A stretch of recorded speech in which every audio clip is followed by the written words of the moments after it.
Down to business now with Giles Beckford. Giles, big budget day and big numbers here. So debt's going to increase. Who's paying for it and how are we paying for it? We're paying for it. That's simple, and we'll be paying for it for many, many years to come.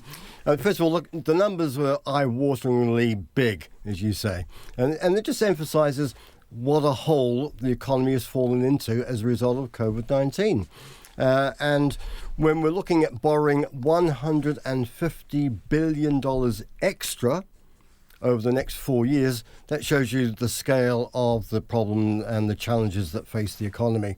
And the government, of course, with its revenues going to be crimped and squeezed for the next couple of years, lower tax take and other duties, it will hit its income, but its expenses keep rising, and it's just bridging that gap with bond sales, which is how it will be raising the $190 billion between now and 2025. And how we pay for it? It will be paid back a little bit year by year. And it will keep going, not just our generation, but our children and our grandchildren, unless there's something magical. Now, these are big numbers. As a percentage of the value of the economy, government borrowing, the net debt level, will be more than half the value of the economy. And that's in 4 or 5 years' time. And the projection is that will only start to fall back to about 40% in 12 years' time, 15 years' time. So it's obviously a long-running program.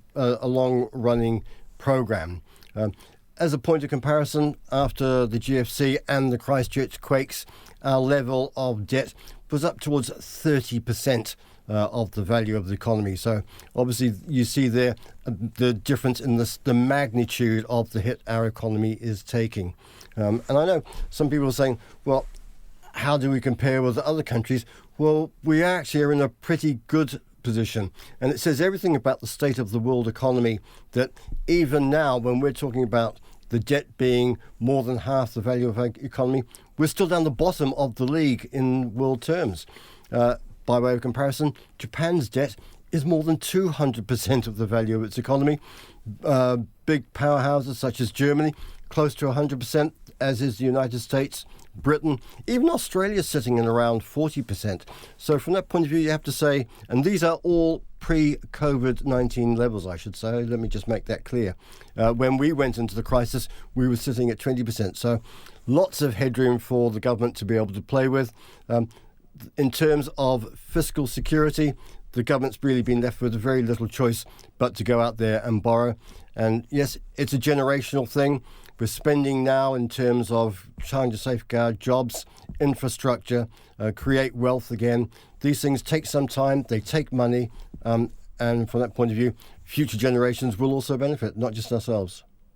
Thanks, Giles. Appreciate your time. That is Giles Beckford, our business editor.